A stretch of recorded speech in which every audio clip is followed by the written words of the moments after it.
আমার নানি ছিল। নানার আমি দেখি নাই, নানা আমার দেখছে, ওই সময় অনেক ছোট ছিলাম।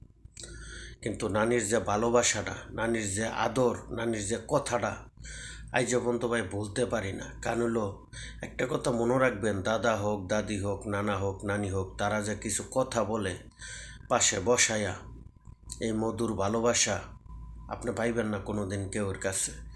আমি সময় পাইলে ওই নানির সাথে যেতাম গা ছোটোবেলা, মায় গিয়া ধরে ধরে মাইরে আনতো, কিন্তু তারপরও নানির পিঠ ছাড়তাম না সহজে।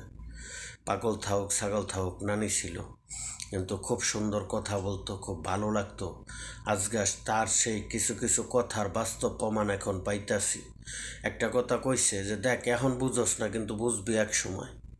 ওই সময় হয়তো আমি থাকতাম না, কিন্তু ঠিকই বুঝবি, আমার কথা মনে পড়বো। তো ভাই, সকলকে আমার তরফ থেকে সালাম। অবশ্যই এই ধরনের মানুষকে ভালোবাসা দিই।